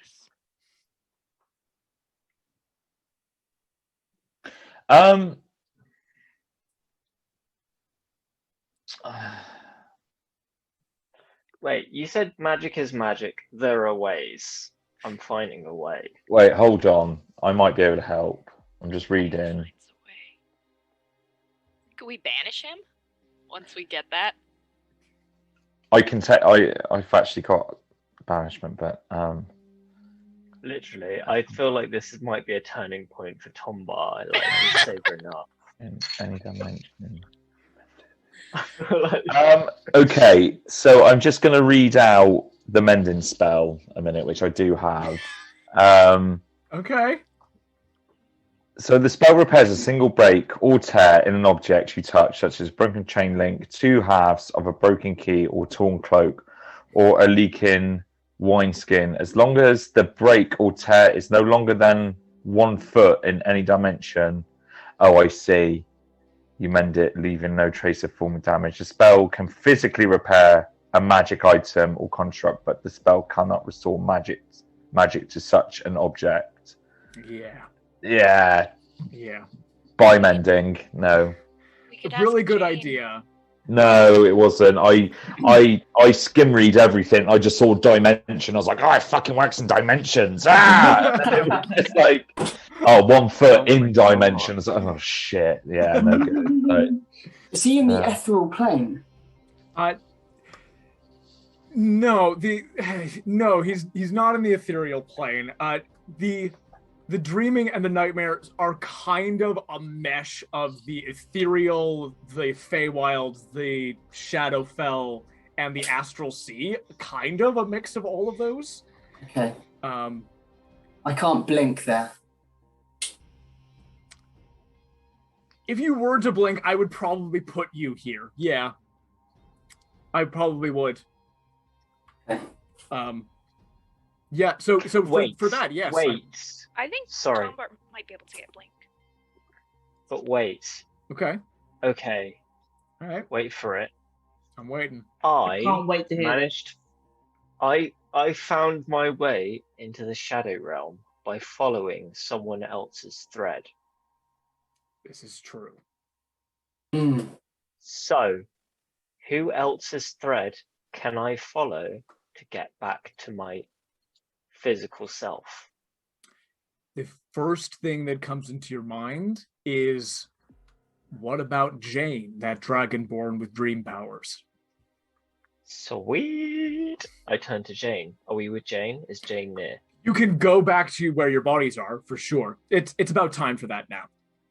I like that to Jane and Samatir, they're just chilling, and then suddenly one of the threads is cut. Yeah. I just hate the fact.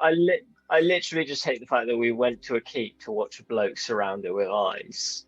I'm like, I'd like to think as well that you cut your like thread when nobody was even talking to you. Like you just got bored and you're like, oh, wonder what happens if I cut my threads.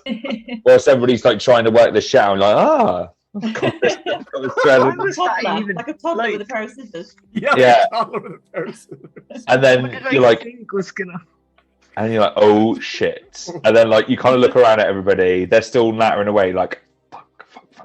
Got to put it back together. And you're like, shit, I've not got to tell them that I cut my thread. It's slowly disintegrating. It could have done something cool. Like, it could have been like, oh, you're no longer bound and you can just move through all different planes. Like, it could have done any sort of thing. Yeah, man. Yeah, I just no think way it's of hilarious knowing. that it's done this, so. Better. I like how you're the most consolatory of the group. Me? You're like, no, but right. Well, what do you want me to do? Do you want me to be sad for you? That you cut your own thread? No.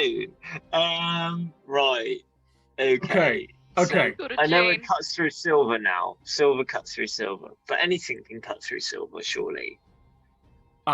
You haven't tried cutting these threads with anything else besides this sword? Go on, start cutting some more stuff with that sword and see what happens. I back away. Yeah, exactly. Isabyn runs to the corner. Can I cut through the walls again? The sword interacts exclusively with these silver threads in this way. It's, interesting. Yeah. Okay. Yep. Right. And nothing else cuts through these silver threads. That's what the sword does, and nothing else does that, and that's what it does. That's what it does. Yeah. So that was the Easter egg. That was what it was meant to do. Yeah, and nothing else could do what it does. Okay, cool. Yeah. So I'm supposed to do this to Brendan Nagazi because presumably that chap's got a thread connecting him to the Shadow Realm. You choppy that, and he's stuck in the Shadow Realm, can't find his way back on Earth. Yada yada yada. Happy ending. At least you'll have somebody with you the whole time. No, that's not a good idea, and I'm in the dreaming, so... Just Brandon Nagazi and Tombar hanging out forever. Off into the sunset. Off into the sunset. Let's I don't know figure who I this feel out. more sorry for. So we know that what's his face, your dad, is being watched by a bunch of people, which my gut instinct gives the impression that he is not doing this because he wants to, but because he is being made to do it. I wouldn't go on your gut instincts anymore, mate. Just saying. Anyway, I'm not go- confirming or denying anything It- about it- what that situation is. It had occurred to me. Hmm. I had thought that might be a possibility. I think there are a lot of things at play. Yeah. Don't let your resentment of him cloud your judgment. Don't try to use his actions to confirm your hatred of him. He may be a dick, but just not as much of a dick as you think he is. So, that's worth considering. Second of all, we now know what the sword does. Let's chat to this dragon lass and see if she can help out. Because I went into the Shadow Realm following someone else's thread, not my own. Yeah, you jumped into the portal when it opened up. Oh, so I need a portal. What I'll say is you go back to your bodies. Everybody's still got your own silver thread except for Tombar, which leads back to a sleeping body. You cannot see Tombar's sleeping body anymore. Here. Oh shit. Jane freaks out. Absolutely freaks out. Poor Jane. Just sort of goes like, what the hell did you do? What the hell did you do? Your consciousness has no tether to the mortal realm. You are essentially a dead spirit. Your body is going to breathe until you die of starvation. You can get a bite to eat, right? Your body's unconscious and will remain unconscious until it dies. And you will just stay here. You will just stay here until heaven or hell claims you. Use like ye Right. olde IV. Right. Hold. Okay.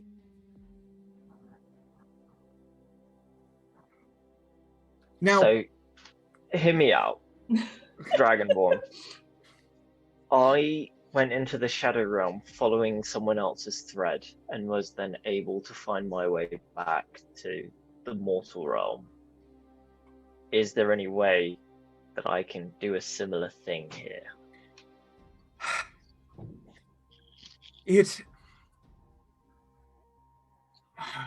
It might be possible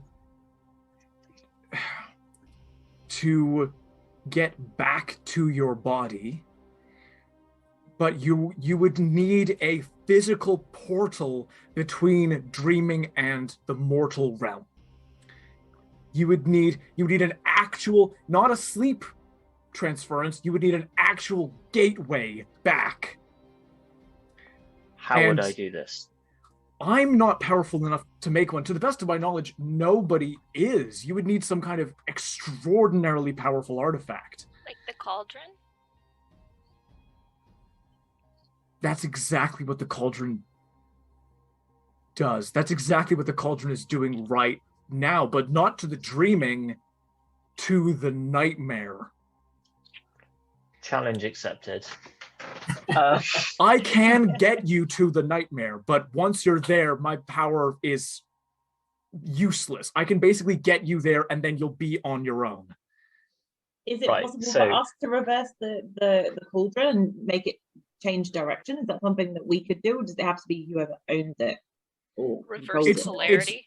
It's not. Yeah, yeah, exactly. It's not about reversing polarity, thankfully. It's a two-way street. You don't have to do anything else. Okay. Tombar's just got to go through the portal when he gets to the Okay. Nightmare Realm.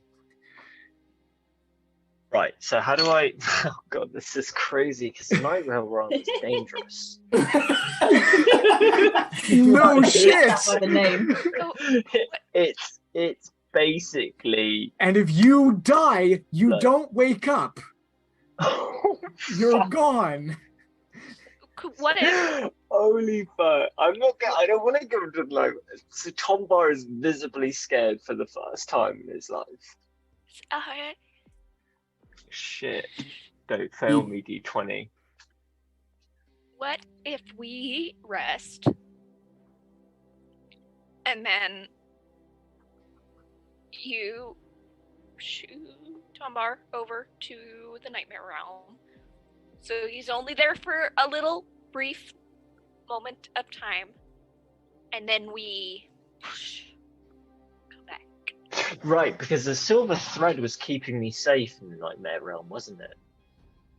The silver thread was it works the same way here. If you had died, you would have gone back to your body, essentially. Interesting. Okay, so there's that other place that we were going to go to in the dreaming. Might as well check that out. If you don't have time anymore. I'm going to say you don't have time anymore to check that out. There's the shenanigans with your thread have taken up that time.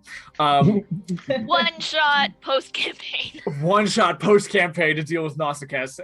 The search for Isabyn's parents. So she basically goes, the cauldron is the thing. Like, the fact that it is open and there's an open portal to the nightmare is a problem, and it needs to be closed. It's shutting down the entirety of the city, and everyone's becoming possessed.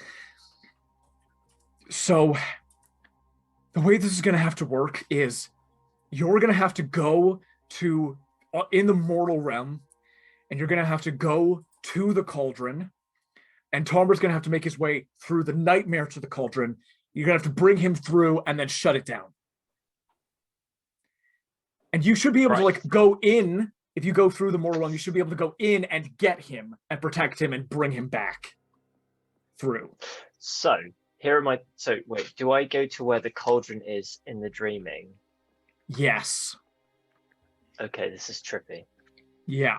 So, we're doing the Inception thing.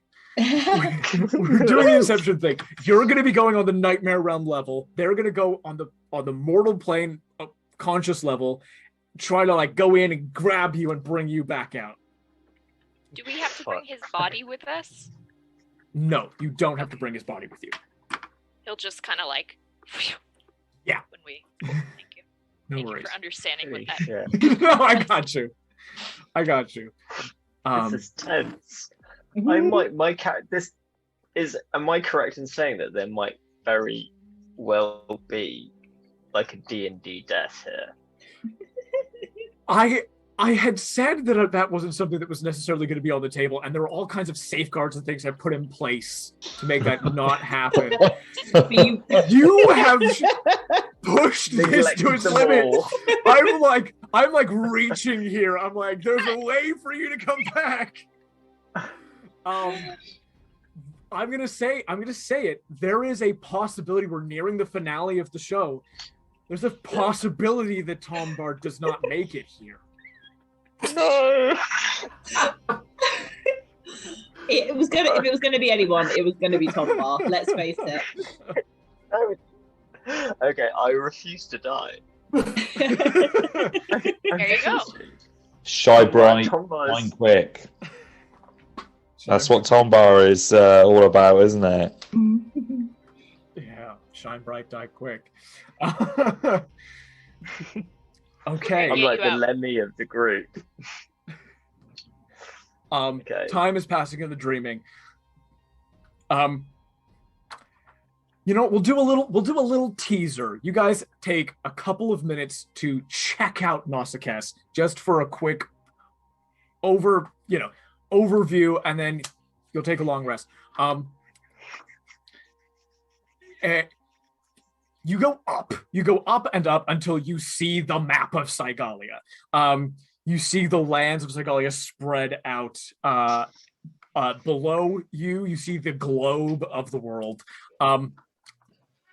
You go back down. You fly over the border of Aruhan, across the lands, the rich farmlands, well-structured and organized roads, tall, beautiful cities. You see slaves working in the fields, or whatever they would imagine and create in this realm.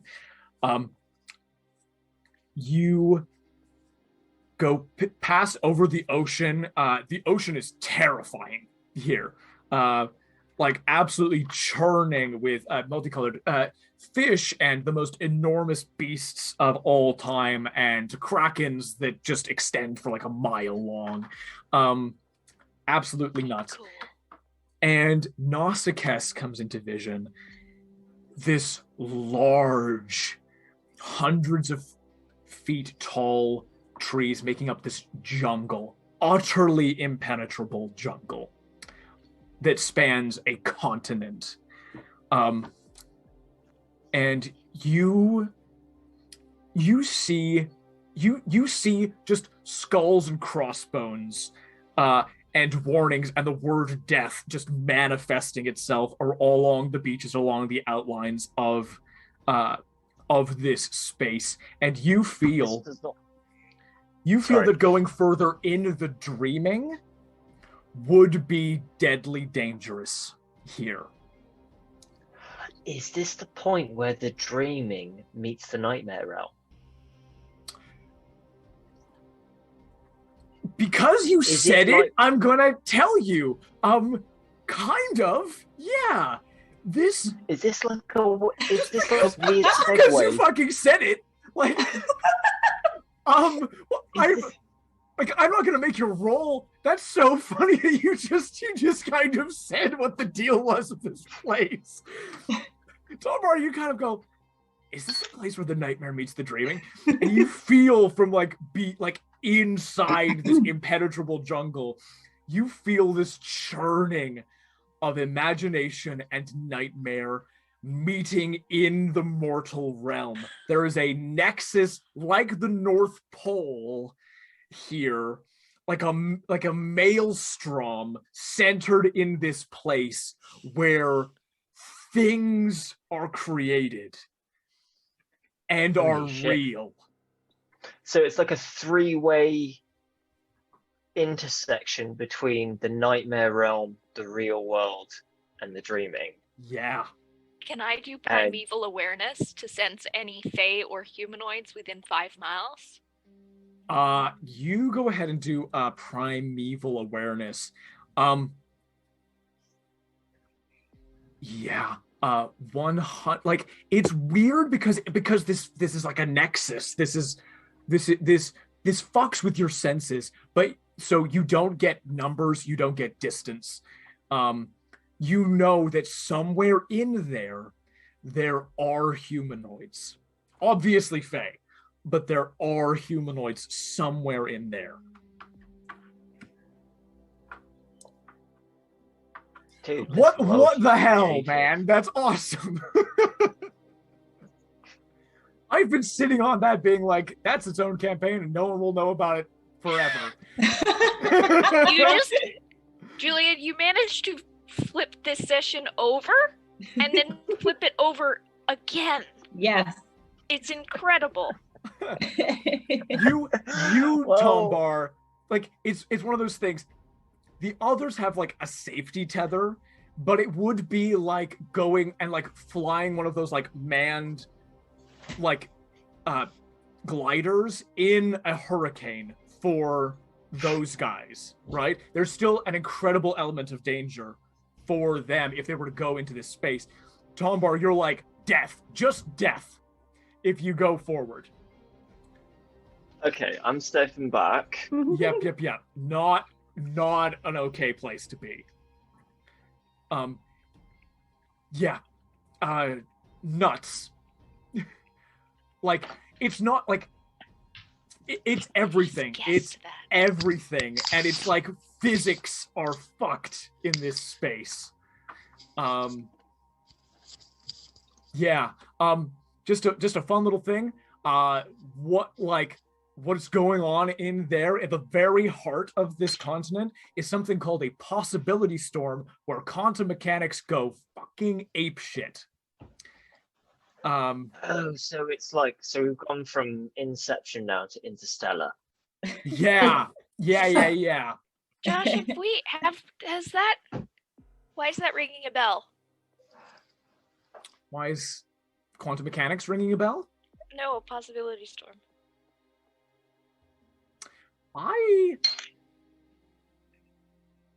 don't know. We'll come back to that. If it is something, it's something with Awen and possibly something else. So No, it wouldn't be Gwen, but I was like, why is that sound familiar? We'll come back to that. Okay. Yeah, so you're like quick peek at that, quick peek of being like, nope. Isabyn, what goes through Isabyn's mind looking out at this place where in theory your father went and your mother followed? I think sort of astonishment, really. Like, if this looks like a bit of a hairy sort of place, and I guess she's sort of thinking, if I do ever want to find them, I'm going to have to come here and look for them. So, yeah, a bit trepidatious, I guess. Gwen will look at Isabyn and say, "There's people in there." And Isabyn would say, "Do you know what kind of people? Can you tell? How much can you tell?" Just people, humanoids. Can you tell if they're halflings or? I don't think so. No. It's all like whirling around me. I can get a sense of sort of like how many are in a group in which direction and how far away, and it's none of that. It's just there. Thank you. If you ever wanted to come here to go look, I'd come with you. Appreciate that. Thank you. I think Isabyn's kind of very much in two minds now, because this is like batshit crazy, and yeah. Only in this circumstance would you ever have learned any of this about this location. What you see with your eyes is impenetrable jungle. And what you know are the rumors of this place, which is that unfathomable treasure lies somewhere in the depths, but that it is almost impossible to colonize, and most people who go there either get shipwrecked or die. And it's one of those, it's like that El Dorado kind of thing, but with the extra element of like so much danger to it. Yeah. I think Isabyn is also thinking, what kind of parents, what kind of people were they as well, that wanted to risk that much? Yeah.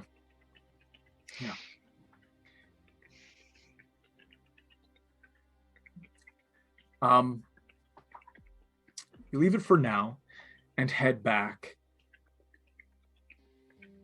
I'm gonna need Gwen to make a perception roll as you go back.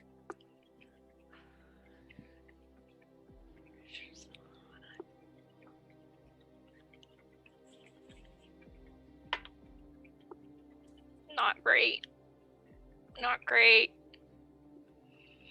12. Okay.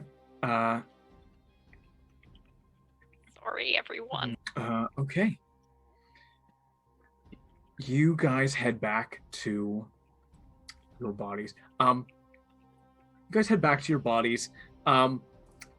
Get the rest that you need. Everybody, with the exception of Lydiana, because time is passing in a weird way here. Lydioxa, forgive me. Go ahead and you guys regain all of your hit points and spell slots, and any uses of abilities and what have you. Having a long rest in this space. Tombar, you can have a long rest as well. Though you will not be able to go back to your body. Jane, when you guys wake up, will say, we're going to have to move quickly. This is about to end. You guys are about to wake up, and your rope trick is about to expire. You will have to go to where the cauldron is to get Tombar. When you have awoken, I will send Tombar to the nightmare. And you will have however long. How far do I have to roam around the nightmare, or do I just dip my toes? You will have an equal distance to travel because your bodies will be in the same place. I suppose she could send you pretty close. Where will I be in the nightmare in relation to the cauldron? Sorry. I think you're going to be at the Summerview Hotel. Oh fuck. Yeah. And where's the cauldron? At the Central Keep. Fuck. And how long is that walk? Just going through town, that would be like a I don't know, like a 20-minute walk, something like that. We'll make it a 20-minute, half-hour walk. You know, it won't take that long in the nightmare. You will not experience time in the same way in the nightmare. So I can just whoosh through it.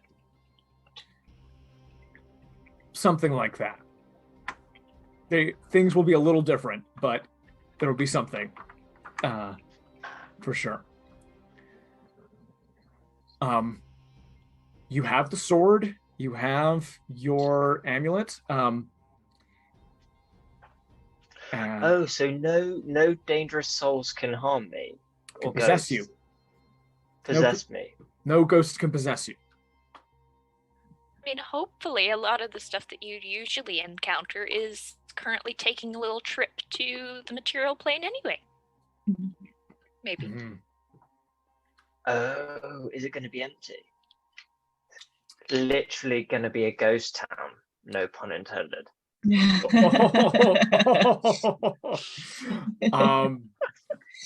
There's only one way to find out. Jane's unable to hold this dream any longer for the rest of you. Jane has to send Tombar through before you wake up, actually, because she's gonna wake up and then have to be fending off ghosts and things. She's not gonna be able to work here. So Tombar, she's going to sort of put a hand on your shoulder and say, I wish I could reassure you, but I just have to say good luck.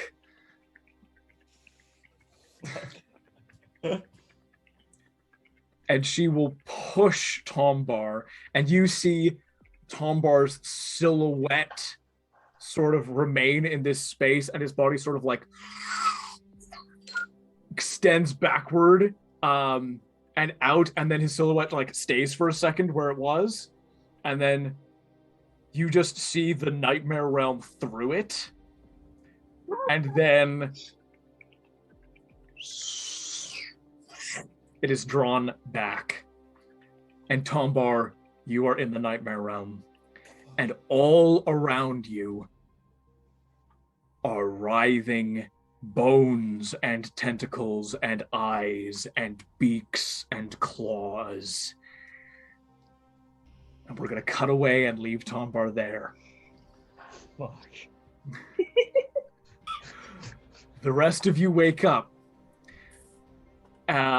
You are back in your bodies. Tombar seems to be sound asleep. He does not have his sword with him on his body in the real world. You guys wake up. The thing, the rope trick ends. Ghosts surround you. They claw at you. They cannot possess you. Suck it, ghosts. Suck it, ghosts. And in the moments before Samatier gets possessed, he will teleport you to the side door next to the keep. Man. Jane gets possessed. Samatier gets possessed. You guys are at the keep. You make it in past possessed people who don't really notice you after the ghost can't possess you. You make it through, following the same kind of path you went through the dreaming. You hear a crash above you. Make your way up some stairs towards where this room was. You're gonna cut over to Lydiana. Lydiana, you are pushed back through this portal. You've just been staring at puppies for ages and ages and ages, which is not a bad thing at all, but I forgot about the map. You're pushed back through this thing. You are near this cauldron. The portal is open. You hear a crash from behind you. You turn and see down here these fists and iron consoles have been flung aside, looking broken and unconscious. This doorway right there was broken and destroyed, and walking through it comes the general. She says, "Okay, I've just come back from a long night fighting snake people, and I find you fuckers in my house."